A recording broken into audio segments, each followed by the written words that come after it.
Hello friends, welcome to my law channel Vinayaka law studies. हमारी BNS की series complete series चल रही है, जिसमें हमने अपना चैप्टर 4 यानी कल कंप्लीट कर लिया था अबेटमेंट का। अबेटमेंट के बाद आज हम अपना चैप्टर 5 यानी हमारा offence against women and children start कर रहे हैं, जो हमारे सेक्शन 63 से स्टार्ट होता है, सेक्शन 99 तक जाता है। इसमें वुमेन्स और बच्चों के खिलाफ होने वाले अपराधों का बारे में और उनकी पनिशमेंट के बारे में दिया गया है। तो चलिए बिना टाइम वेस्ट करते हुए हम अपना सेक्शन 63 स्टार्ट कर लेते हैं। ओके, आज हम स्टार्ट कर रहे हैं अपना, देखिए सेक्शन 63 जो आता है, किस में आता है, चैप्टर 5 में आता है ना। चैप्टर 5 में आज हम पढ़ने वाले हैं, क्या पढ़ने वाले हैं, offence against women and child, यानी महिलाओं और बच्चों के खिलाफ होने वाले अपराध के बारे में। इसमें ये कहाँ से शुरू होता है चैप्टर, ये चैप्टर से सेक्शन 63 से शुरू होता है और कहाँ तक जाता है, सेक्शन 99 तक ये जाता है। यानी इसके अंदर क्या दिया गया, इसके अंदर महिलाओं और बच्चों के खिलाफ होने वाले अपराधों के बारे में दिया गया। अब इसमें जो पहला ऑफेंस है वो कौन सा है, देखिए वो रेप का ऑफेंस है। यानी 63 किसके बारे में बात करता है, 63 रेप के बारे में बात करता है। अब रेप के बारे में ये क्या कहना चाहता है, देखिए रेप को 63 के अंदर सिर्फ डिफाइन किया गया है, यानी क्या तो इसकी कंडीशन होनी चाहिए और क्या सिचुएशन होनी चाहिए। देखिए सेक्शन 63 दो पार्ट में डिवाइड है। इसमें 4 आपको कंडीशन मिलेंगी, ABCD, और 7 यानी 7 इसमें आपको सिचुएशन मिलेंगी। ये 7 सिचुएशन, अगर ये सारी चीज़ें फुलफिल होती हैं तो माना जाता है कि रेप अटेम्प्ट हुआ है।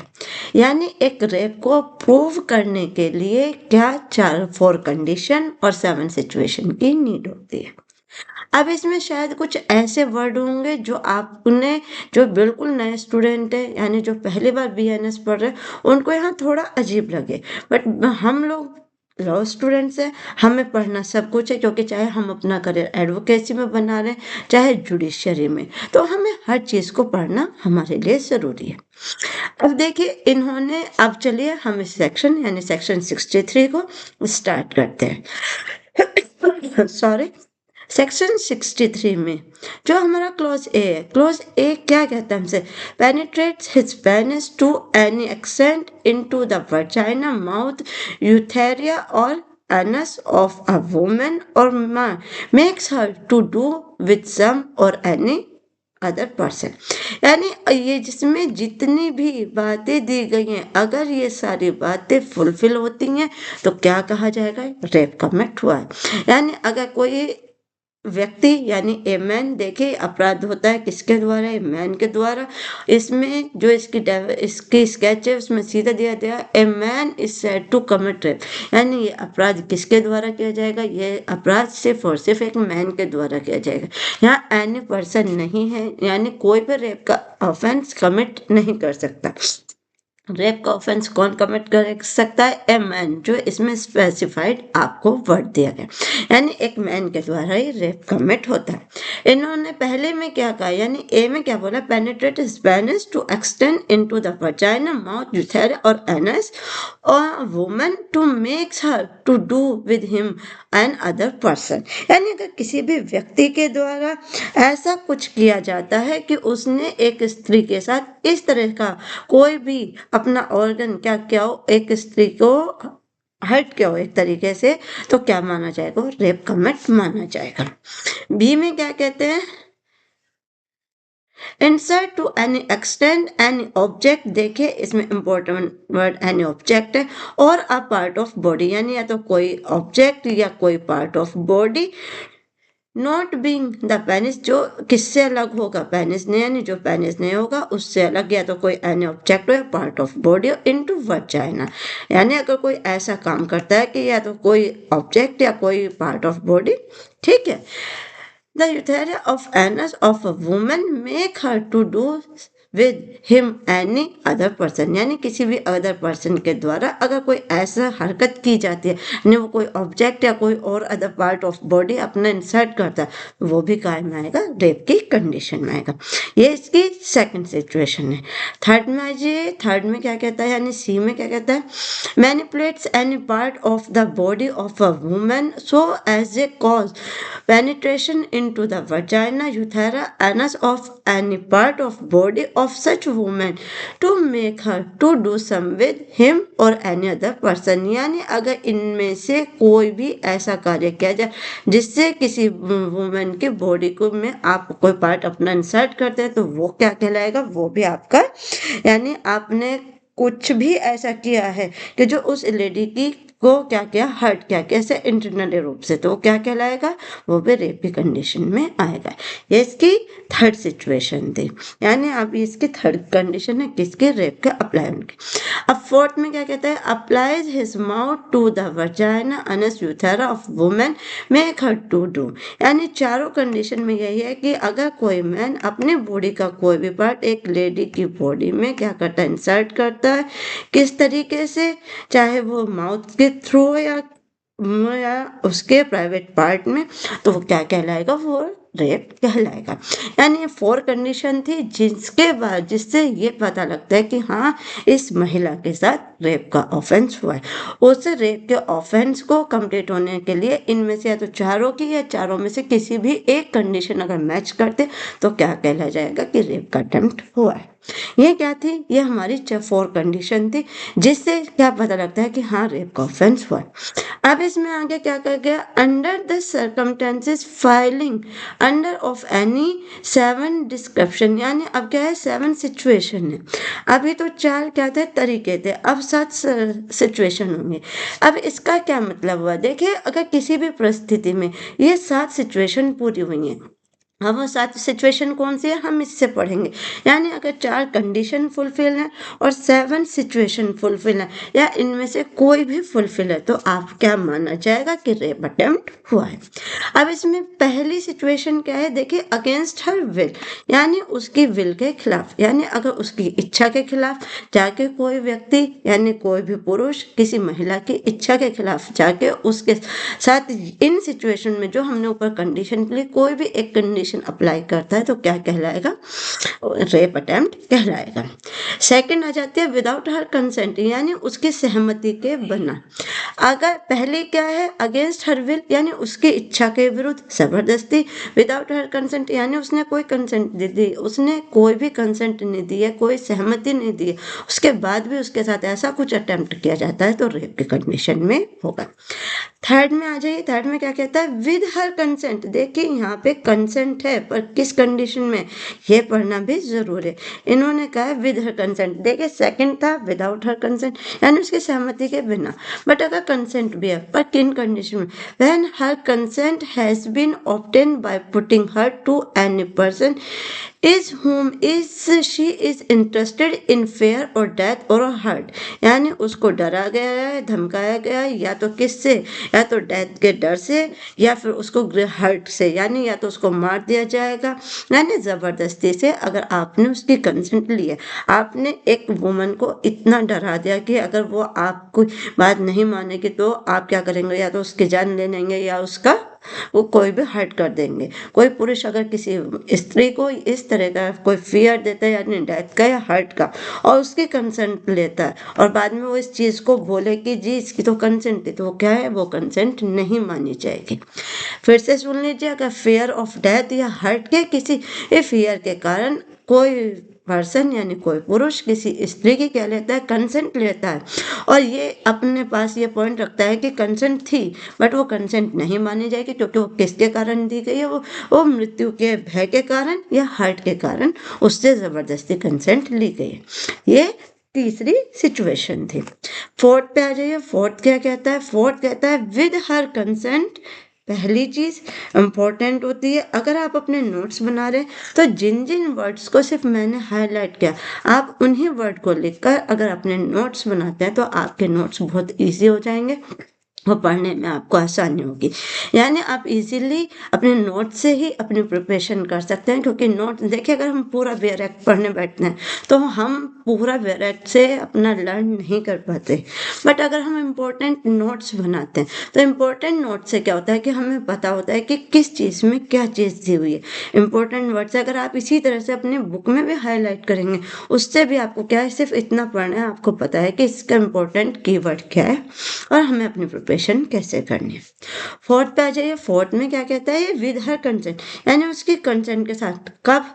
When the man knows that he is not her husband, यानी जब वह व्यक्ति ये जानता था कि वह क्या है, उसका हस्बैंड नहीं है। यानी वो व्यक्ति जो ये अटेम्प्ट कर रहा है, वो जानता था कि वह व्यक्ति इस स्त्री का हस्बैंड नहीं है, and that her consent is given because she believe that another man. यानी उसने क्या किया, देखिए इन इम्पोर्टेंट वर्ड आपका यही है, because her consent is given because she is believe that another man to whom she is or believes herself to lawfully married। यानी उसे ये विश्वास हो जाता है कि ये जो व्यक्ति जो उसके साथ इंटरकोर्स कर रहा है वो क्या है, उसका पति है, यानी धोखे से ली गई सहमति। इस पॉइंट का मतलब है कि धोखे से, यानी आप ये समझिए कि एक सिचुएशन क्रिएट करते हैं कि एक जगह है जहाँ पे अंधेरा या रात का समय है, लाइट्स वगैरह बंद है, कोई दूसरा व्यक्ति किसी महिला को ये जता देता है कि he is her husband, but वो इस चीज़ पे बिलीव कर लेते हैं। यानी उसने जो सहमति दी है उसने उस व्यक्ति को नहीं दी, उसने वो जो सहमति दी, कंसेंट दी, वो अपने हस्बैंड को दी है, क्योंकि वो क्या है उससे क्या हो रहा है कि उसे ये लग रहा है कि ये जो व्यक्ति है ये क्या है, मेरा हस्बैंड है, यानी उसके साथ जो इंटरकोर्स कर वो व्यक्ति उसका हस्बैंड है। वो सिर्फ इसी वजह से उसने कंसेंट दी है, तो ऐसी कंसेंट भी कंसेंट नहीं मानी जाएगी, ये भी रेप ही माना जाएगा, क्योंकि ये किससे, ये भुलावे के कारण उस स्त्री से जबरदस्ती कंसेंट ली गई है, यानी उसकी अपनी इच्छा से नहीं, उसकी इच्छा के विरुद्ध। जो हमने पहले पढ़ लिया था, विदाउट हर कंसेंट, यानी विदाउट अगेंस्ट हर विल, यानी उसकी इच्छा के विरुद्ध, यानी उसको जो व्यक्ति जो नहीं है अपने आप को वो बताकर दूसरी स्त्री से कोई ऐसी सहमति लेता है और उसके साथ कोई गलत एक्ट करता है, तो क्या माना जाएगा, वो भी रेप की इस इन सच सिचुएशन का पार्ट माना जाएगा। फिफ्थ पे आ जाइए। फिफ्थ में क्या कहता है, with her consent when at the time of given such consent by reason of unsound mind and intoxication। Important word इसका क्या होगा, अगर हम फिफ्थ का लिखते हैं तो फिफ्थ में हम क्या लिखेंगे, देखिए फिफ्थ में हम लिखेंगे unsound mind and intoxication. Fourth में लिखेंगे हम, फोर्थ में क्या लिखेंगे, भुलावे का कारण, यानी कोई व्यक्ति किसी को ये कहता है कि किसी स्त्री को ये विश्वास दिला देता है कि वो उसका हस्बैंड है, भुलावे के कारण। फिफ्थ में आ जाएगा कि अगर कोई स्त्री कब दे रही है अपनी कंसेंट, यानी जब या तो वो अनसाउंड माइंड है, यानी उसको सोचने समझने की शक्ति नहीं है, उसको यही नहीं पता कि उसके साथ क्या हो रहा है, सामने वाला उससे क्या चाहता है, या वो इंटॉक्सिकेशन है, यानी वो नशे की हालत में, उसे अपने ऊपर कंट्रोल, उसे वो अपने पूरे होश में नहीं है कि वो उसकी सहमति है या नहीं, वो इस चीज़ को समझने के काबिल नहीं। और the administration by him personally और दो अनदर ऑफ एनी स्पेसिफाइंग और नॉलेज ऑफ सब्सटेंस, यानी अनहोलसम सब्सटेंस, यानी वो क्या चाहता है, वो उससे जबरदस्ती, यानी उससे क्या है कि उससे मत्तता के कारण या चित्त विकृत के कारण उससे क्या कर लेता है, कंसेंट लेता है, यानी जबरदस्ती में। या उसको पता है कि ये सामने वाला व्यक्ति क्या है, इस हालत में नहीं है कि वो अपने कंसेंट दे सके, या वो तो अनसाउंड माइंड है, उसे पता ही नहीं कि उसकी कंसेंट वैल्यू रखती है नहीं। अगर इन सिचुएशन में भी क्या होता है, कोई पुरुष किसी महिला के साथ जोर जबरदस्ती करता है, या कुछ भी ऐसी जो 4 कंडीशन हमने अभी पढ़ी थी उनमें से कोई एक फुलफिल करता है, कब, जब महिला कैसी है, तो अनसाउंड माइंड है या इंटॉक्सिकेशन, तो क्या माना जाएगा, रेप अटेम्प्ट माना जाएगा, चाहे उसमें क्या हो, उसकी कंसेंट ही क्यों ना हो। क्योंकि देखिए जो महिला इंटॉक्सिकेशन की हालत में, उसका अपने ऊपर क्या होता है, कोई कंट्रोल नहीं होता, उसे नहीं पता होता कि वो क्या कह रही है, कोई साउंड माइंड की महिला तो उसको भी नहीं पता होता, यानी इनसेन है वो, उसको पता ही नहीं, तो पागल है, उसे नहीं पता वो क्या कह रही है। तो ऐसी कंसेंट अगर उसने दी भी है तो वो क्या, उसकी कंसेंट नहीं मानी जाएगी और ये भी रेप अटेम्प्ट की सिचुएशन में आएगा। 6 में आ जाइए। 6 में क्या कहता है, विद और विदाउट हर कंसेंट, यानी चाहे उसकी कंसेंट हो या ना हो, when she is under 18 age. बहुत इंपॉर्टेंट चीज़ है, इसको आप हाईलाइट कीजिए और अलग से किसी दूसरे कलर से लिखिए। देखिए, अगर कोई माइनर लड़की है, यानी माइनर लड़की का मतलब 18 साल से कम आयु की, 18 साल की, अगर उसकी कंसेंट हो या ना हो, दोनों ही कंडीशन में उसकी कंसेंट कोई भी वैल्यू नहीं रखती। यानी अगर 18 साल से कम एज की लड़की के साथ आप ऐसा कोई अपराध कमिट करते हैं तो वो रेप ही जाएगा, चाहे उसमें उसकी कंसेंट हो या ना हो। यानी या तो ज़बरदस्ती से किया गया हो या आपने उसकी कंसेंट लेके किया, वो रेप ही माना जाएगा। क्योंकि उसको क्या कहा जाता है, 18 ईयर से कम के बच्चे को उसे माइनर बोला जाता है, और माइनर की कंसेंट कहीं भी कोई वैल्यू नहीं रखती, यानी वो लीगल नहीं होती। ये इसकी 6 सिचुएशन थी, आप इसको लिखिए। 7 में क्या कहता है, when she is unable to communicate consent, यानी जब वो अनेबल है कम्युनिकेट करने के लिए, यानी जब वो क्या है, बिल्कुल अनेबल है, उसको वो अपनी सहमति देने के लायक ही नहीं, यानी वो अपने होश में नहीं, यानी कोई बेहोश स्त्री है या कुछ भी ऐसी कंडीशन है कि वो किसी बीमारी से ग्रसित है और उसकी उस हालत में उसके साथ किया गया ऐसा कोई कार्य क्या कहलाएगा, रेप कहलाएगा। कब, जब वो कम्युनिकेट ही नहीं कर सकती, यानी वो अपने आप को ना तो कंसेंट दे सकती, ना आपको बता सकती, ना रोक सकती। क्यों? क्योंकि उसकी हो सकता है कि या तो दिमागी स्थिति सही नहीं है, या वो बेहोशी की हालत में, या कुछ भी। तो ऐसी कंडीशन में क्या होगी, ऐसी कंडीशन भी रेप की कंडीशन होगी। ये 7 सिचुएशन थी, ये 4 कंडीशन थी। अगर ये 4 कंडीशन और 7 सिचुएशन में से कुछ भी कंप्लीट होता है तो क्या होगा, वो रेप की कैटेगरी में माना जाएगा। 7 सिचुएशन को फिर से देख लीजिए। अगर आप लिख रहे हैं अपने नोटबुक में तो लिखिए। फर्स्ट में आ जाएगा अगेंस्ट हर विल, यानी उसकी इच्छा के खिलाफ। सेकंड, विदाउट हर कंसेंट, उसकी सहमति के बिना। थर्ड में फियर और डेथ, आप इसी तरह से लिखिए, शॉर्ट करके लिखेंगे तो आपको क्या होगा, इजी होगा पढ़ने में, आपको लंबे लंबे नोट्स भी नहीं बनाने पड़ेंगे और लर्न करना आसान हो जाएगा।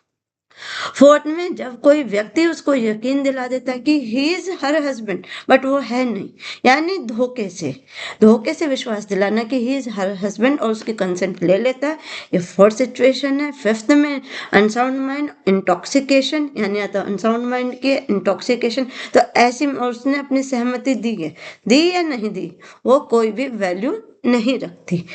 5th में आ जाता है कि अगर लड़की क्या है, माइनर है, यानी 18 ईयर्स की एज से कम है, और उसमें क्या है, चाहे उसकी कंसेंट है या नहीं, तो भी वो क्या होगा, कंसेंट नहीं मानी जाएगी, अटेम्प्ट टू रेप माना जाएगा। 7 में अनेबल टू कम्युनिकेट कंसेंट, यानी जो व्यक्ति सामने वाली महिला है वो कम्युनिकेट करने की स्थिति में नहीं, या तो उसके साथ बेहोशी की हालत में, या उसे कोई ऐसी डिजीज है जिसमें वो अपने होश खो चुके हैं, यानी वो नहीं समझ पा रही कि उसके साथ क्या हो रहा है, तो वो भी क्या होगा, वो भी रेप की कंडीशन मानी जाएगी। ठीक है, नेक्स्ट आ जाइए। अब इसमें क्या है, इसमें एक्सप्लेनेशन दी गई है। अब इन एक्सप्लेनेशन को भी हमें थोड़ा सा ध्यान से पढ़ना होगा। एक्सप्लेनेशन नंबर 1 क्या कहते हैं, for the purpose of this section vagina shall also include labia majora, यानी इसमें क्या है, इस धारा के प्रयोजनों के लिए जो क्या है, जो वर्जाइना है उस पार्ट का इंसर्ट होना बहुत जरूरी है। यानी ये आपका क्या है, ये आपका इंपॉर्टेंट कीवर्ड है। यानी किस पार्ट से क्या होता है कि रेप कमिट होता है, ये आपको दिया गया है। सेकंड एक्सप्लेनेशन क्या कहता है, consent means an unequivocal voluntary agreement when the woman by word gesture or any form of verbal or non-verbal communication। important आप इसमें क्या हाईलाइट करेंगे, वर्बल और नॉन वर्बल कम्युनिकेशन, यानी वो क्या है, शब्दों से या संकेतों से किसी भी प्रकार की सूचना देने के लिए, यानी या तो वो वर्बल है, यानी वो अपने किसी भी कम्युनिकेट को कैसे चाहती है। देखिए इसमें क्या है, consent means an voluntary agreement when the women by word यानी वर्ड से, जेस्चर से या किससे कम्युनिकेट, नॉन वर्बल और non verbal communicate with willingness to participate in the specific sexual act। यानी इसमें क्या कहता है, सम्मति से कोई स्पष्ट स्वैच्छिक सम्मति अभिप्रेत है जब महिला संकेतों और मौखिक यानी या तो संकेतों से यानी क्या, या तो जेस्चर से या वर्ड से या तो मौखिक यानी वो बोल के या बिना बोले किसी भी प्रकार की संसूचना देती है, लैंगिक कृत्य में भाग लेने की इच्छा व्यक्त करते हैं। यानी वो क्या करता है कि आपको उसके बॉडी से, जेस्चर से या किसी भी तरह से अगर क्या लग रहा है कि हाँ ये क्या कर रही है, संकेत दे रही है कि हाँ उसकी विल है। बट इसमें एक चीज है, क्या है, प्रोवाइजो है, that a woman who does not physically resist to act of penetration shall not be the reason only of the fact be regret and consenting to the sexual activity. परंतु ऐसी महिला के बारे में जो प्रवेशन के कृत्य का भौतिक रूप से विरोध नहीं करती, मात्र इस तथ्य के कारण यह नहीं समझा जाएगा कि उसने सम्मति प्रदान की। यानी इसमें प्रोवाइजो में यह कहता है कि अगर कोई व्यक्ति, कोई महिला अगर फिजिकली रेसिस्ट होने के लिए क्या करती है, कोई गतिविधि नहीं करती, यानी कोई वो उसे भौतिक रूप से विरोध नहीं करती, यानी वो उस चीज का विरोध नहीं करती, उसको रोकती नहीं, तो ऐसी स्थिति में ये नहीं कहा जाएगा कि ये सेक्सुअल इंटरकोर्स नहीं हुआ या रेप कमिट नहीं हुआ है, यानी रेप तो माना ही जाएगा इसमें भी। ठीक है, यानी ये क्या था, ये आपका इसमें इम्पोर्टेंट वर्ड था कि ये प्रोवाइजो कहता है, प्रोवाइजो यही कहता है कि अगर कोई महिला किसी फिजिकल, देखे इन्होंने दिया a woman does not physically resist, यानी वो अगर नहीं रोकती और उसके साथ क्या होता है, अगर इंटरकोर्स होता है तो वो क्या माना जाएगा, वो भी रेप माना जाएगा। अब अगर ऐसी कंडीशंस में कुछ भी होता है तो वो क्या माना जाता है, वो रेप ही माना जाता है। अब इसके क्या हैं, दो एक्सेप्शन है। ये तो थी हमारी एक्सप्लेनेशन, यानी किन किन सिचुएशन में रेप कमिट माना जाएगा। अब इसके दो एक्सेप्शन है, यानी दो अपवाद है। किन सिचुएशन में, अगर इनमें से कोई भी सिचुएशन अगर आपको लग रहा है कि पूरी हुई है बट वो अपवाद है, यानी वो फिर भी रेप की कंडीशन में नहीं माने जाएंगे। अब वो दो सिचुएशन कौन सी हैं, यानी दो अपवाद कौन से हैं, उसे हम देखते हैं। देखिए एक्सेप्शन 1 हमसे क्या कहता है, एक्सेप्शन 1 कहता है अ मेडिकल प्रोसीजर और intervention shall not constitute rape. देखिए इसमें सबसे बड़ा वर्ड है मेडिकल प्रोसीजर। अब आप सुनिए, एक स्त्री के साथ अगर कोई मेडिकल प्रॉब्लम है और उस मेडिकल प्रॉब्लम को दूर करने के लिए डॉक्टर अगर उसके किसी भी पार्ट में कोई भी ऑब्जेक्ट क्रिएट करता है, यानी उसको ठीक करने के लिए, उसका यहाँ पे जो मोटिव है वो क्या है, वो गुड फेथ है, यानी वो उसका सिर्फ और सिर्फ अच्छे के लिए। देखिए गुड फेथ हम पीछे पढ़ के आए थे, यानी अगर कोई भी कार्य सद्भावना पूर्वक किया गया है तो वो क्या होता है, वो अपराध नहीं माना जाता। यानी अगर मेडिकल प्रोसीजर के द्वारा ऐसा कोई कार्य किया जाता है तो वो क्या होगा, नॉट रेप, वो रेप की कैटेगरी में नहीं आता। अभी हमने ये पढ़ा था कि अगर कोई ऑब्जेक्ट इंसर्ट किया जाता है तो क्या होगा, रेप होगा। बट अगर ये एक मेडिकल प्रोसीजर का हिस्सा है तब ये रेप कमिट नहीं माना जाएगा। ये इसका पहला एक्सेप्शन है। सेकंड एक्सेप्शन हमसे क्या कहता है, सेकंड एक्सेप्शन कहता है सेक्सुअल इंटरकोर्स और sexually act by a man with his own wife. बहुत इम्पोर्टेंट चीज, इसके चक्कर में काफी सारे लोगों ने इस पर ये भी उठाया था कि बहुत सी महिलाओं की डिमांड थी कि आफ्टर मैरिज भी, यानी जो आफ्टर मैरिज भी सेक्सुअल इंटरकोर्स है अगर वो जबरदस्ती है तो उसको रेप की कंडीशन में डाला जाए। बट अभी तक हमारे कानून में ऐसा कोई कानून नहीं बना है। एक्सेप्शन 2 हमसे यही कहता है कि अगर सेक्सुअल इंटरकोर्स किससे होता है, ऑन हिज वाइफ, तो वो रेप नहीं माना गया। बट इसकी भी एक कंडीशन है, the wife not being under 18 age, यानी वाइफ की उम्र 18 साल से कम नहीं होनी चाहिए। अगर 18 साल से कम नहीं है और अपनी ही वाइफ के साथ कोई मैन सेक्सुअल इंटरकोर्स करता है तो वो क्या, वो रेप नहीं माना जाता, इज नॉट रेप। यानी ये दो एक्सेप्शन इस चीज के हैं। इस सेक्शन में ये 2 एक्सेप्शन है जो हमने पढ़ लिए, यानी जो हमारी सिचुएशन है अगर उनको फुल करने के बाद भी ये 2 कंडीशन आती हैं तो इन 2 कंडीशन में क्या है, इन 2 कंडीशन में रेप अटेम्प्ट नहीं माना गया है। कब नहीं माना गया, कौन कौन सी 2 एक्सेप्शन है? जब मेडिकल प्रोसेसर के द्वारा कोई ऐसा कार्य हो रहा हो, दूसरा अगर कोई सेक्सुअल इंटरकोर्स हो रहा है किसके द्वारा, by a man with his wife, यानी अपनी ही वाइफ के साथ, बट कंडीशन क्या है कि उसकी उम्र कितनी 18 साल से कम नहीं होनी चाहिए, तो वो क्या होगा, वो रेप नहीं माना जाएगा। यहाँ पे हमारा सेक्शन 63 रेप का कंप्लीट हो जाता है, यानी हमने 7 सिचुएशन पढ़ ली, 4 कंडीशन पढ़ ली, 2 एक्सप्लेनेशन, यानी एक्सप्लेनेशन में ये कि किस पार्ट के थ्रू रेप माना जाएगा, और इसके जो 2 एक्सेप्शन है, यानी 2 इसमें एक्सेप्शन, 2 अपवाद है, यानी किन कंडीशन में अगर इनमें से कोई सिचुएशन फुलफिल हो रही है फिर भी रेप नहीं माना जाएगा, वो 2 कंडीशन कौन से हैं, यानी हमारे 2 एक्सेप्शन वो भी हमने पढ़ लिए, यानी मेडिकल प्रोसेसर और दूसरा sexual intercourse by a man with his own wife is not under 18 years, यानी वो 18 ईयर्स से कम की नहीं है। तो तब क्या होगा, तब रेप का ऑफेंस कमिट नहीं माना जाएगा अगर ये 2 एक्सेप्शन है तो। इससे अलावा अगर कुछ भी है तो वो रेप का ऑफेंस ही माना जाएगा अगर उसमें 4 कंडीशन और 7 सिचुएशन फुलफिल हुई है। यहाँ तक आज हमारा कंप्लीट हो गया सेक्शन 63। नेक्स्ट आ जाइए, बात करते हैं हम अपने सेक्शन 64 पे। अभी हमने पढ़ा है कि रेप क्या है, अब हमने पढ़ना है कि अब ये रेप जो बहुत ही हीनियस क्राइम है हमारे इंडिया के लिए तो नहीं, मैं तो पूरे वर्ल्ड की बात करूँ कि पूरे वर्ल्ड में भी अगर कहीं भी ये ऑफेंस कमिट होता है तो ये बहुत ही हीनियस क्राइम है। अब इस हीनियस क्राइम पे सजाएं क्या हैं, यानी सजा कितनी है, कितनी दी गई है, ये हम अपनी पनिशमेंट ऑफ रेप यानी सेक्शन 64 में पढ़ने वाले हैं। सेक्शन 64 किसके बारे में बात करता है, सेक्शन 64 पनिशमेंट ऑफ रेप के बारे में बात करता है। अब इसमें इन्होंने कितनी पनिशमेंट बताई गई है ये हम कहाँ से पढ़ने वाले हैं, अपने सेक्शन 64 से। अब 64 क्या कहता है इसके बारे में बात कर लीजिए। 64 कहता है whoever accept the in the case provide for in subsection 2 commit rape, यानी जो करता है, क्या करता है, सबसेक्शन 2 के अंडर कमिट करता है, क्या अगर कमिट करता है रेप को, shall be punished with the regress imprisonment, किससे पनिश किया जाएगा, वो regress imprisonment से, of either description for a term which not be less than 10 years, यानी जो कम से कम कितनी होगी, 10 साल से कम की नहीं होगी, which may be extend to imprisonment of life, और कहाँ तक जा सकती है वो, LI तक जा सकते हैं। LI का मतलब क्या होता है, and also be liable to fine, यानी या उस पर दोनों चीज अप्लाई होंगे कि उस पर फाइन भी लगेगा।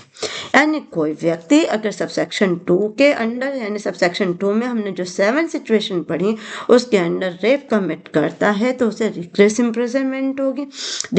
रिग्रेस इम्प्रिजनमेंट के अंदर क्या होगा, रिग्रेस इम्प्रिजनमेंट का मीनिंग होता है हमारा कठिन कारावास। कितना होगा वो कारावास, या तो 10 साल का होगा या इम्प्रिजनमेंट ऑफ लाइफ होगी, और उसके साथ क्या होगा, फाइन भी होगा। Whoever, अब इसमें देखिए सेकंड क्या कहता है, अभी तो हमने सेक्शन इसका 64 का सेक्शन 64 का सब सेक्शन 1 पढ़ा था, अब सेक्शन 2 whoever यानी जिसके द्वारा, क्या, being a police officer commit rape. देखिए यहाँ पे किसी को नहीं बख्शा गया, व्यक्ति कोई भी हो पनिशमेंट तो सभी को मिलेगी। यानी अगर पुलिस अधिकारी होते हुए भी वो अगर कोई व्यक्ति कमिट करता है, क्या, रेप कमिट करता है, अब एक पुलिस अधिकारी को कितनी सजा दी जाएगी ये हम पढ़ लेते हैं।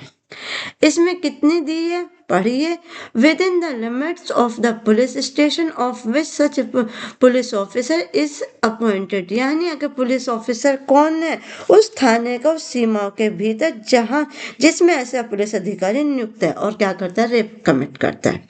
यानी एक व्यक्ति जो एक पुलिस स्टेशन में क्या है, एक पुलिस ऑफिसर की पोस्ट पे नियुक्त है और उसी पुलिस थाने में रहकर, यानी उसी के लिमिट्स में रहकर अगर वो रेप कमिट कर करता है। सेकंड में क्या है, in the premises of an station house, यानी दूसरे में क्या है, किसी थाने के परिसर में।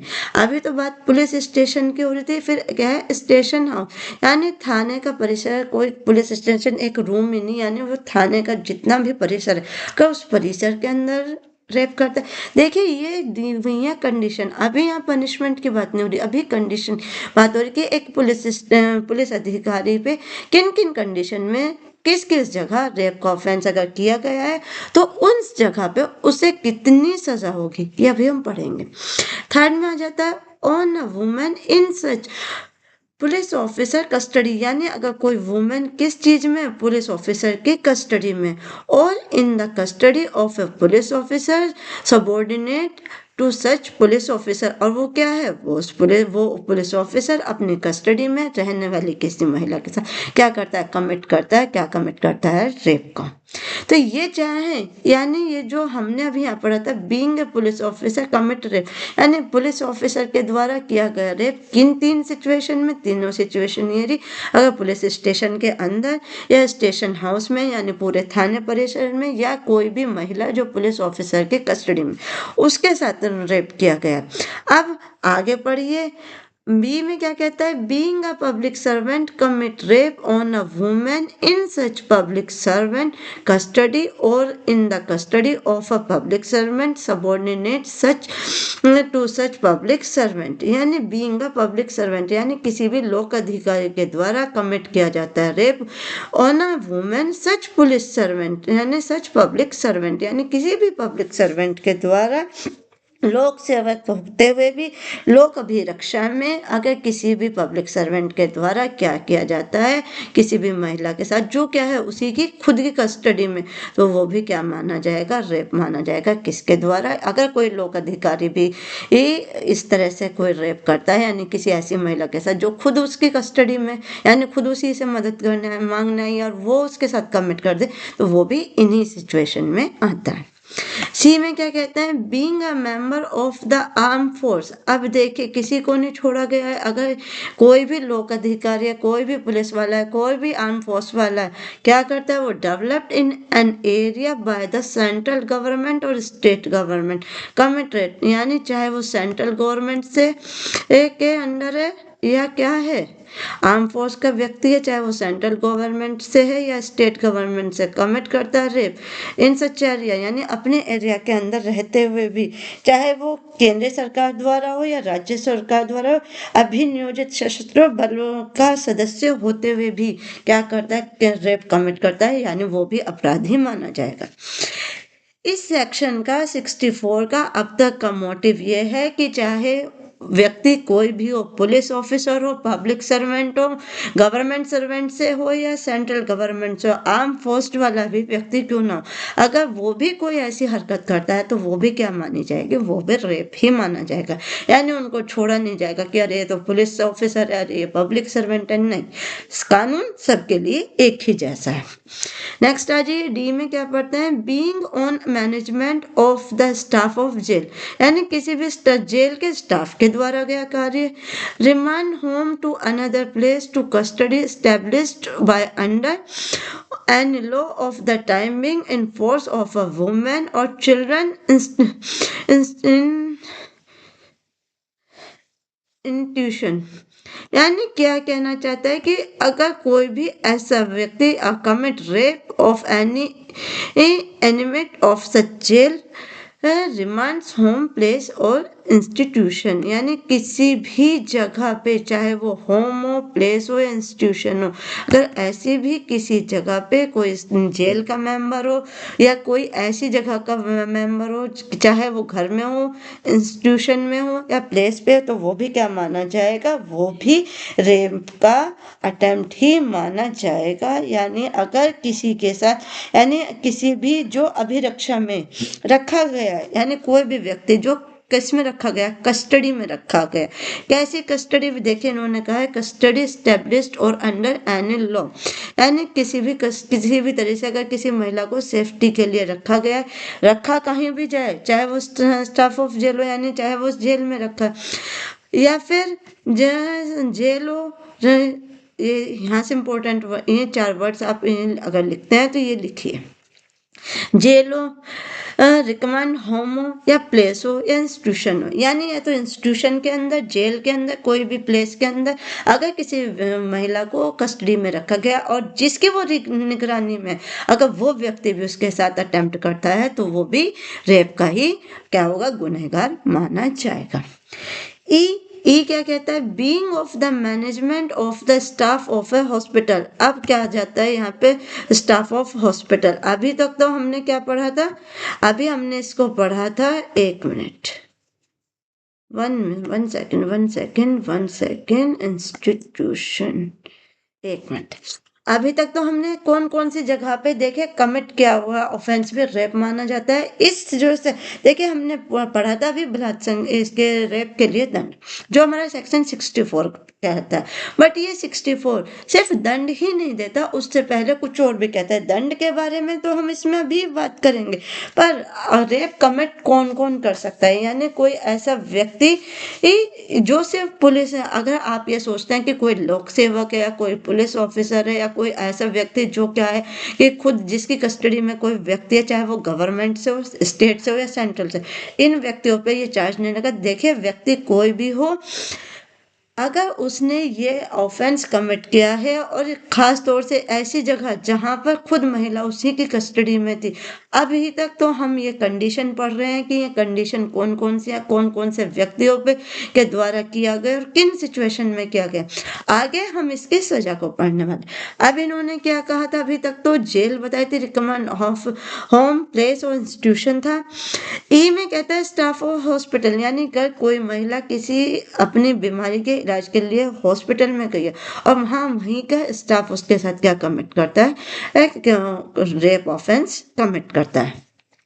एफ में क्या आता है, एफ में आता है बीइंग अ रिलेटिव, गार्जियन और टीचर, यानी किसके द्वारा, या तो रिलेटिव के या गार्जियन के या टीचर के, of a person in a position of trust of authority towards the women, यानी जिसपे एक महिला को क्या है, भरोसा है। अरे भाई सबसे ज्यादा भरोसा किस पे होता है, या तो गार्जियन पे होता है, रिलेटिव पे होता है, टीचर से। और वो भी क्या करता है, कमिट रेप, यानी वो भी रेप कमिट करता है। यहाँ पे किसी को भी नहीं छोड़ा गया है। इस सेक्शन का मोटिव है कि सिर्फ अनदर पर्सन, अननोन पर्सन से ही नहीं है कि ये तो अननोन पर्सन के द्वारा ही रेप कमिट होता है, यहाँ पे नहीं है। इसमें उन सब व्यक्तियों के नाम दिए गए हैं कि चाहे वो रिलेटिव है, गार्जियन है, टीचर या कोई स्टाफ है जहाँ हॉस्पिटल का, या कोई पुलिस वाला है, यानी अगर कोई भी व्यक्ति अगर ये रेप अटेम्प्ट करता है तो वो रेप ही माना जाएगा, चाहे वो किसी के द्वारा भी किया गया। नेक्स्ट आ जाइए, जी में क्या कहता है, कमिट्स रेप ड्यूरिंग कम्युनल और स्ट्रेन वायलेंस, यानी इसमें क्या कहता है, ये आपका जी पॉइंट आपको क्या कहता है, जी में कहता है, एक मिनट,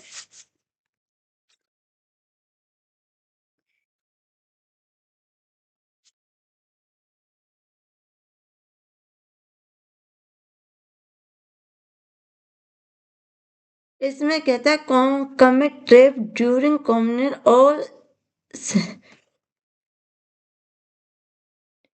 स्ट्रेन वायलेंस, यानी अगर कोई भी ऐसी जगह है जहां पर क्या हो रहा है, सांप्रदायिक हिंसा हो रही है और उस हिंसा का फायदा उठा के, यानी आपको पता है एक तो लड़ाई झगड़ा हो रहा है, लोग इधर से उधर भाग रहे हैं, किसी भी तरह की सांप्रदायिक हिंसा हो रही है और सांप्रदायिक हिंसा का फायदा उठाते हुए अगर कोई व्यक्ति ऐसी किसी जगह पर भी किसी के साथ क्या करता है, रेप अटेम्प्ट करता है, यानी कमिट करता है, तो वो भी क्या माना जाएगा, रेप ही माना जाएगा। एच में कहता है commit rape on a women knowing her to be pregnant, यानी किसी भी प्रेग्नेंट स्त्री के साथ किया गया कार्य, बहुत ही गंदा है, क्या कर सकते हैं। आई में कहता है commit rape women incapable to give her consent, यानी किसी ऐसी महिला के साथ जो महिला अपने कंसेंट देने में क्या है कंसेंट नहीं दे सकती, यानी सहमति देने में क्या है, सक्षम नहीं है। जे कहता है being a position of control और dominance over a women commit rape on a such women, यानी किसी भी महिला पर नियंत्रण या प्रभाव रखने की स्थिति में उस महिला के साथ रेप होना। अब क्या कहा इन्होंने, देखिए, being a position of control of dominance, यानी एक महिला क्या है, पहले से आपकी निगरानी, यानी आपका काम क्या है, उस पर उसकी निगरानी करना, उसकी देखभाल करना, और आपने उस सिचुएशन क्या उसके साथ क्या किया, कमेंट रेप किया। ठीक है, इससे आगे आ जाइए, इससे आगे क्या आता है, ये हमसे क्या कहता है, अभी पनिशमेंट अभी पढ़ेंगे, रुकिए। क्या कहता है, commit rape on a woman suffering from mental और फिजिकल डिसेबिलिटी, यानी किसी ऐसी महिला के साथ जो क्या कर रही है, सफर कर, किस चीज से सफर कर रही है, मेंटल और फिजिकल डिसेबिलिटी से, यानी वो अपने सुध में नहीं है, उसको कोई ऐसी बीमारी है जिसमें वो जिंदा होते हुए भी जिंदा नहीं मानी जाती। एल क्या कहता है, while committing rape cause grievous bodily harm और means of disfigure of a and endanger for the life of a woman, यानी इसमें क्या कहता है कि गंभीर शारीरिक अपहानि या अपंग बनाने या विद्युषुपित करने, यानी विद्युषुपित कहता है कि किसी को या तो देखिए क्या दिया गया, या तो ग्रीवियस यानी cause commit rape grievous bodily harm on men, यानी किस चीज से, जिससे क्या होता है कि उस महिला का या तो बॉडीली ग्रीवियस बॉडीली हार्ट हो जाता है, या वो डिसफिगर हो जाती है, एंडर हो जाती है, यानी वो विदुषित हो जाती है, उसे क्या अपना सोचने समझने की शक्ति, आपने कई बार क्या होता है कुछ रेप अटेम्प्ट में क्या होता है, या तो किसी लेडीज को जरूरत से ज्यादा चोट लग जाती है, या वो अपना मतलब कि क्या कहते हैं दिमागी संतुलन खो देती है, यानी उसकी लाइफ क्या होती है, उसकी लाइफ खतरे में पड़ जाती है, यानी वो जिंदा होते हुए भी क्या नहीं कहलाती, जिंदा नहीं कहलाती। तो इस सिचुएशन में भी अगर ऐसा कुछ होता है तो वो भी क्या आता है, वो भी रेप की कैटेगरी में ही आता है, यानी उसके साथ क्या हुआ है, रेप का ऑफेंस हुआ है। एक सेकंड, एक सेकंड, एक मिनट, ठीक है, इसमें आप यहाँ से आप इसको इतना हाईलाइट कीजिए, ठीक है। एम क्या कहता है, commit rape respectively on the same women, यानी एक ही महिला के साथ बार बार रेप करना, यानी ये सारा क्या है, ये रेप की ऑफेंस में आने वाले वो अपराध हैं, वो कैटेगरीज है कि किन किन, अभी तो हमने साइमन सिचुएशन पढ़ी थी, यानी किस किस तरीके से रेप कमिट होता है। अब हमने 64 में पढ़ा किन किन लोगों के द्वारा, यानी अगर कोई ऐसा कोई पर्सन है या ऐसी कोई महिला है जिसे अपनी सुध नहीं है, या एक ही एक महिला के द्वारा बार बार रेप हो रहा है, या कोई ऑफिस का स्टाफ कर रहा है, या टीचर कर रहा है, कुछ भी, तो ये सब क्या है, ये सब ही क्या होंगे, ये रेप के ये अपराध के दोषी ही माने जाएंगे। अब ये तो सब दिए गए हैं व्यक्तियों के, वे लोग उन लोगों के नाम के जिनके द्वारा रेप अटेम्प्ट होते। अब आगे पढ़िए क्या है, शैल be punished with the regression present में। अब इन लोगों ने जो अपराध किया है, जो अपराध ऐसे लोगों के द्वारा हुआ है, अब उसको कितनी कैसी सजा दी जाएगी, उसको दी जाएगी रिग्रेस इम्प्रेसमेंट, कैसे, for a term which shall not less than 10 years, जो किससे कम नहीं होगी, जो कम नहीं होगी 10 ईयर्स से, यानी उन्हें रिग्रेस इम्प्रेसमेंट दी जाएगी। कब दी जाएगी, अगर उन्होंने ऊपर की सारी जो कंडीशन है वो फुलफिल की, यानी इनमें से किसी भी व्यक्ति के द्वारा जो हमने अभी तक पढ़ा है एम तक, ए टू एम तक जो भी हमने पढ़ा है, जितने भी व्यक्तियों के नाम पढ़े, अगर इनमें से भी किसी के द्वारा रेप अटेम्प्ट किया जाता है तो उसे कैसी पनिशमेंट मिलेगी, उसे रिग्रेस पनिशमेंट मिलेगी, कितनी होगी, वो 10 साल से कम तो नहीं होगी। आगे क्या है, विच में extend to imprisonment of life, यानी वो कितनी हो सकती है, 10 साल से कम नहीं होगी बट एलआई तक हो सकती है। Which shall mean imprisonment for the remainder of the person natural life, यानी कितनी मानी जाएगी वो एलआई, जब तक उस व्यक्ति की नेचुरल लाइफ है, यानी जब तक वो जिंदा है। And also fine to and shall also be liable to fine, और किसका, उसके साथ यानी सजा के साथ साथ क्या दिया जाएगा, उसको फाइन भी दिया जाएगा।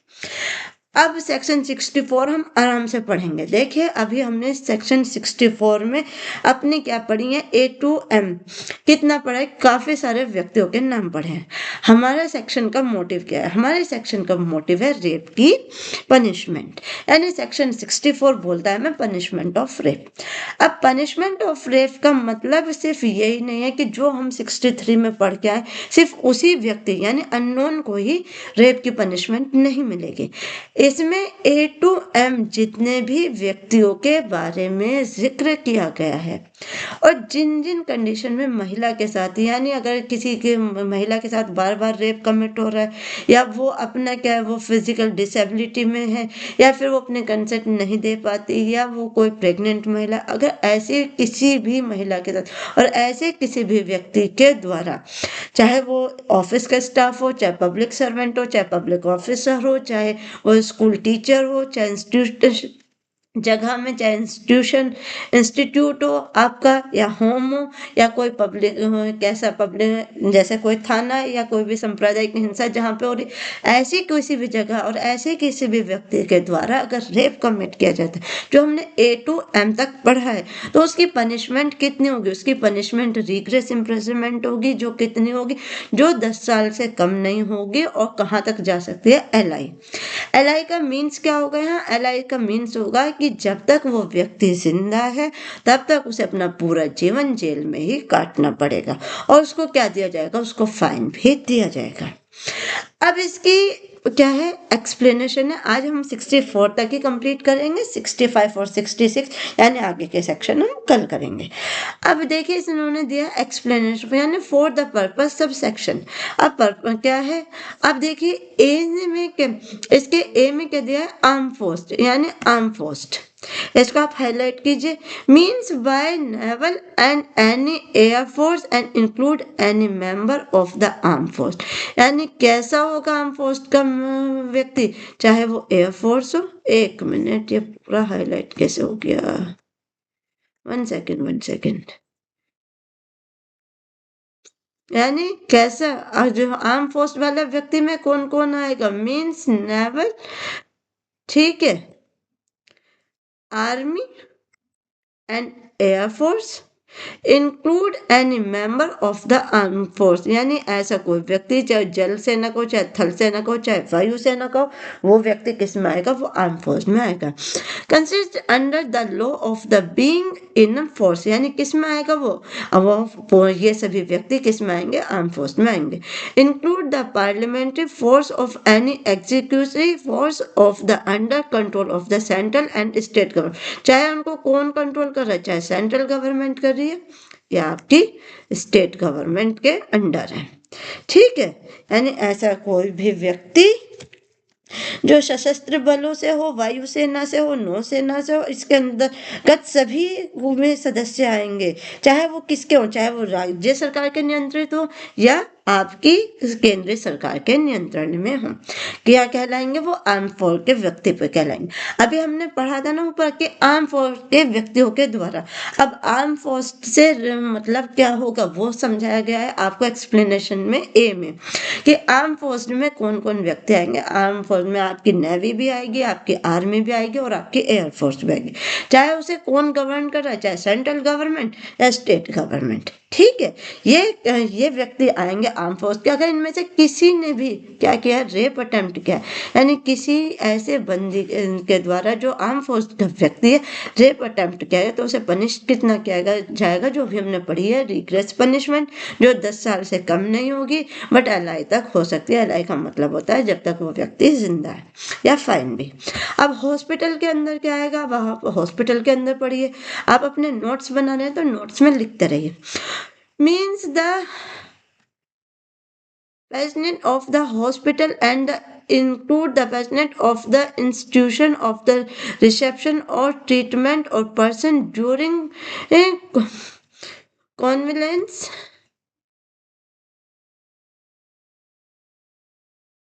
ठीक है, और of the person require medical attention और रिहाइड्रेशन। यानी कोई भी व्यक्ति जो हॉस्पिटल का चाहे स्टाफ हो, चाहे डॉक्टर हो, चाहे कोई कर्मचारी हो, वो सब किस में आएंगे? वो हॉस्पिटल के अंदर इंक्लूड होगा।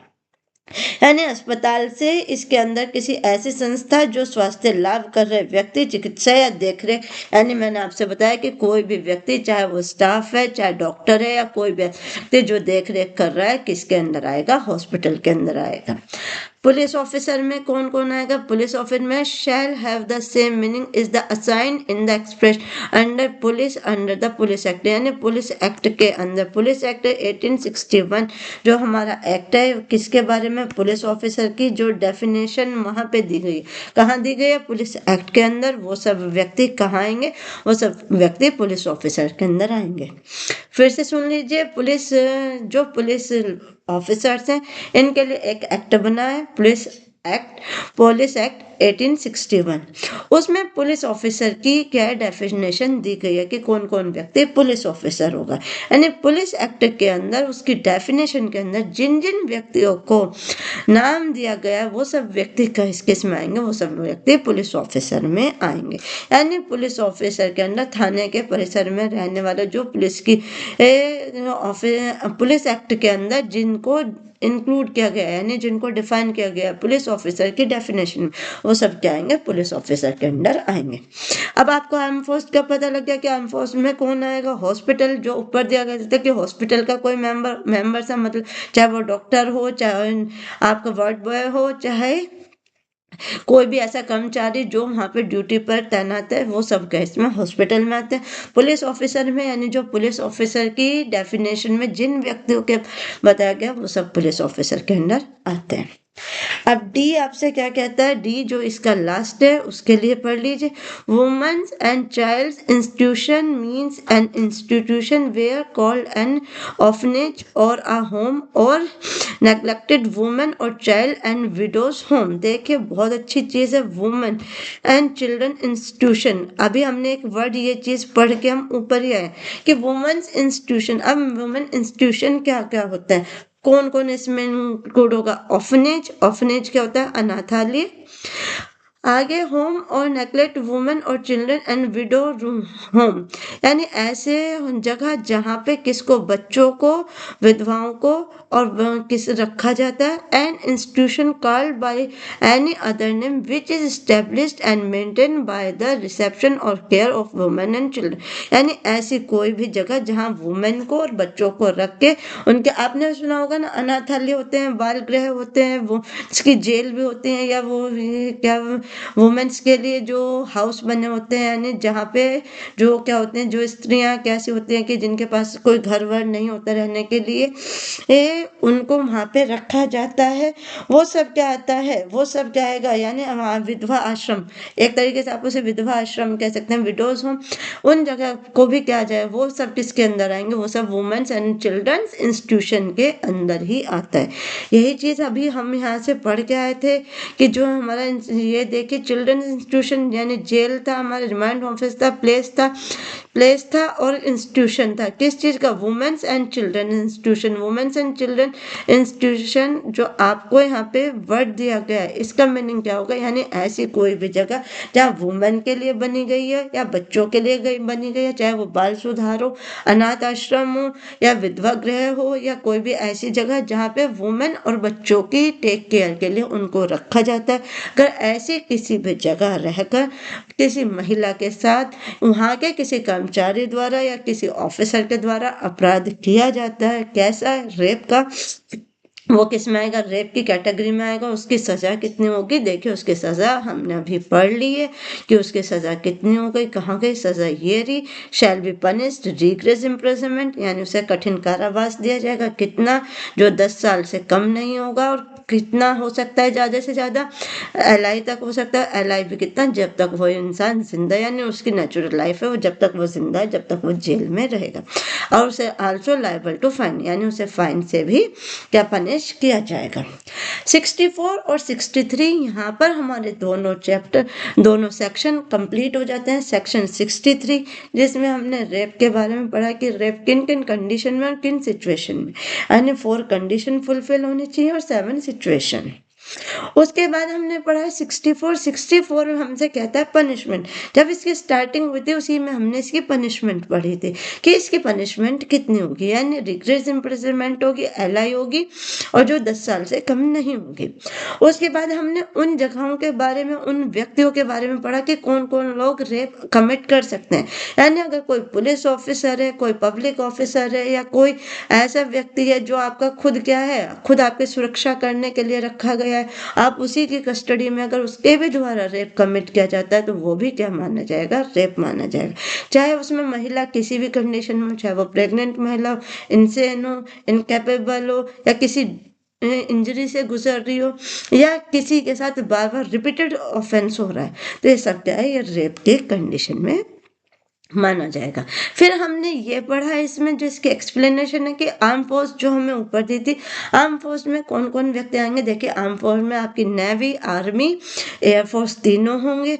उसके बाद हॉस्पिटल, हॉस्पिटल का मीन्स इन्होंने दिया कि हॉस्पिटल का प्राइमिसिस, उसमें कार्य करने वाला कोई भी व्यक्ति, चाहे डॉक्टर है, चाहे वहाँ पे कर्मचारी व्यक्ति है यानी जो कार्य कर रहा है, या कोई स्टाफ का कोई भी मेंबर, सब हॉस्पिटल में इंक्लूड होंगे। उसके बाद हमने पढ़ा था पुलिस ऑफिसर। अब पुलिस ऑफिसर में हमने पढ़ा कि जो पुलिस एक्ट 1861 में पुलिस ऑफिसर की डेफिनेशन में जिन व्यक्तियों को पुलिस ऑफिसर कहा गया, वो सब व्यक्तियों का मीनिंग पुलिस ऑफिसर होगा।